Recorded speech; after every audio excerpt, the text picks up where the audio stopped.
ये रिश्ता क्या कहलाता है।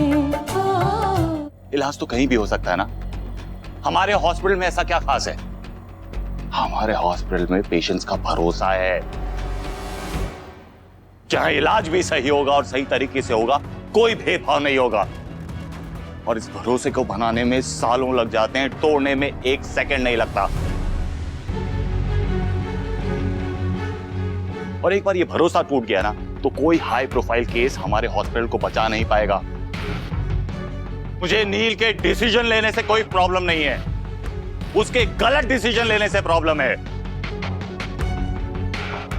आज कुछ नहीं हुआ, लेकिन किसी दिन अगर तेरी किसी गलती की वजह से किसी पेशेंट की जान चले गई तो धरती पे ना, हम लोगों को जो मेडिकल फील्ड में है, हमें भगवान की तरह ट्रीट किया जाता है। कोई भी गलती कर सकता है, हम गलती नहीं कर सकते, हम बायस नहीं हो सकते।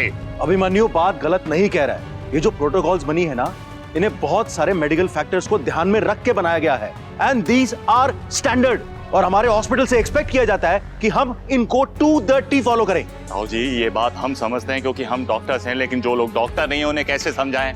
इन्हें तो लगता है पेशेंट को सिर्फ मैनेज करना होता है, मैनेज नहीं उनका इलाज करना होता है, और दोनों में बहुत फर्क है।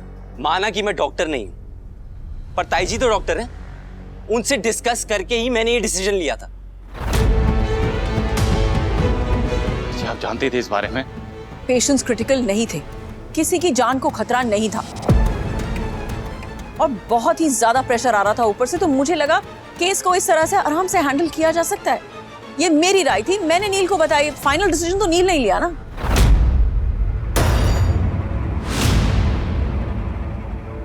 ओह माय गॉड, महिमा, तुम खुद एक डॉक्टर हो और तुम ये प्रोटोकॉल्स जानती हो, फिर तुमने अलाउ कैसे कर दिया? ताई जी, अगर राय देनी थी तो सही राय देती ना। और तुझे किसी से राय लेने की क्या जरूरत है? हॉस्पिटल में इतनी बड़ी पोजीशन में, खुद का दिमाग नहीं है, घर पे छोड़ के गया तू।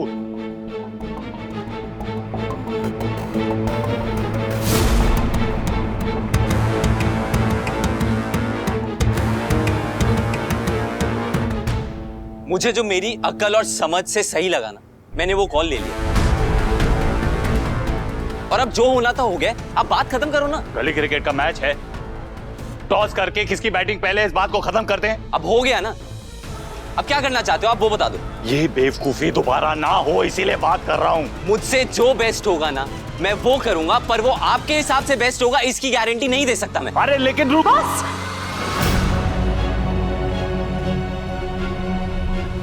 बस करो तुम दोनों, ये क्या तरीका है? नील, अभी तेरा भाई है, ये कोई तमीज है क्या बड़े भाई से बात करने की?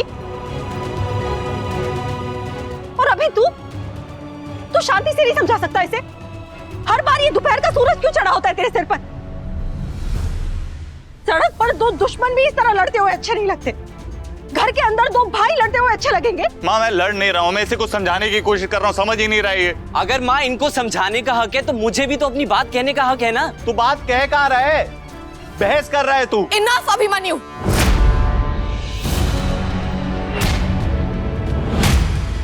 कितना सुनाओगे तुम नील को? आरोही बीच में मत बोल। तो फिर बता दो ना कब बोलना है, तुम लोग ही सब डिसाइड करोगे। नॉट नाउ, नॉट अगेन आरोही।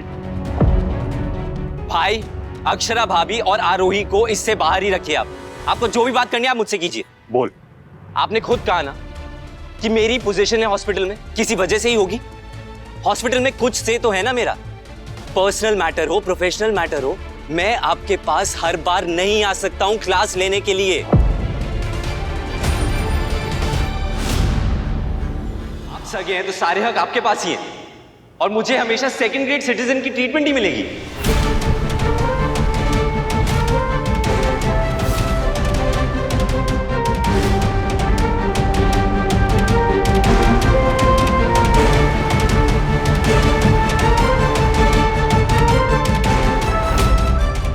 ये सब इसके दिमाग में आरोही ने भरा है। नील इस भाषा में बात ही नहीं करता।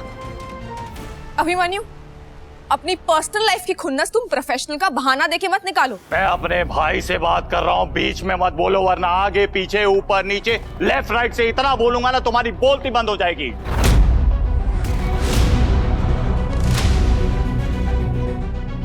अपने भाई पे पर्सनल खुन्नस निकाल रहा हूं मैं।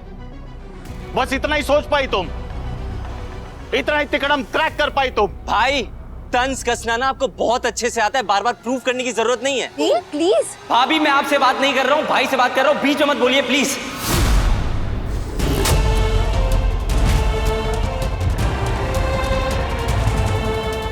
भगवान, इसी बात का डर था। तुझे बात खत्म करनी है ना, चल मैं बात खत्म करता हूं।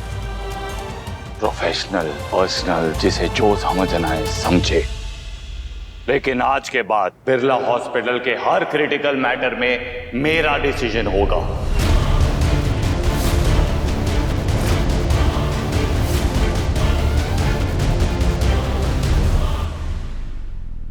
या प्रोटोकॉल फॉलो होगा।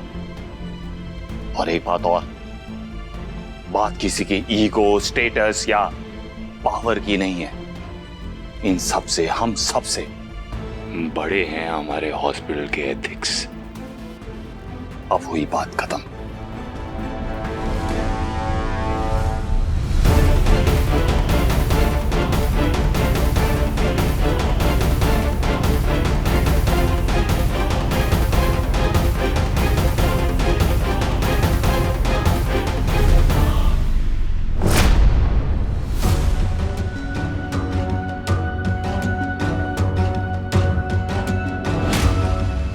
खुश लगा थी आग दोनों भाइयों में और इस घर में? आग तो तूने लगाई है बड़े पापा के मन में मेरे खिलाफ।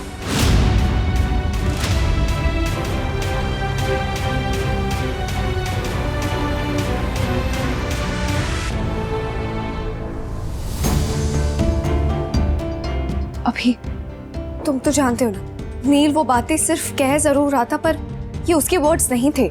आई एम श्योर आरोही ने उसके दिमाग में डाले होंगे। आरोही उसको अपनी बातों से बहका रही है, इसलिए मैं नहीं चाहती थी कि वो इस घर में आए, क्योंकि जब से आई है कुछ ना कुछ गड़बड़ किए।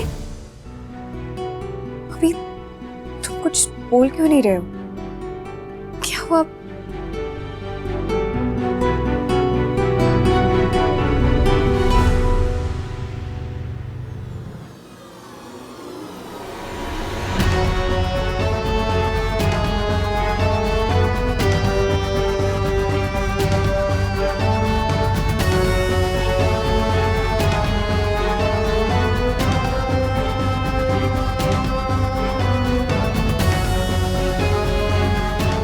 एक गुड़ी गुड़ी न्यूज़ भी है जो तुम घर आओगे तब तुम्हें बताऊंगी।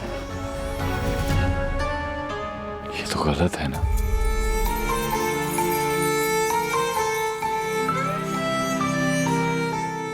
जिंदगी में बहुत कम लोगों को मौका मिलता है कि वो जो करना चाहते हैं, जैसे तुम गाना चाहती हो, तुम्हें म्यूजिक एल्बम बनाने का मौका मिला है। इतनी बड़ी खुशी है तुम्हारी जिंदगी में और उसे हम सेलिब्रेट ही नहीं कर पाए। हमारे फैमिली ड्रामे में सारी छुप के रह गई। उस दिन जब तुम्हें म्यूजिक एल्बम का कॉन्ट्रैक्ट मिला था, आरोही बेहोश हो गई, सब गड़बड़ हो गया। आज जब तुम्हें साइनिंग अमाउंट मिला है, जिसका चेक तुमने माँ के नाम पे बनवाया है, इतनी खुशी की बात, और सब मेरे नील के बहस में सब तुम के रह गई। अभी आई नो मेरे लिए आज बहुत बड़ा दिन है, बहुत खुशी की बात है, पर फैमिली के बिना ये खुशी तो अधूरी है ना। I am sorry.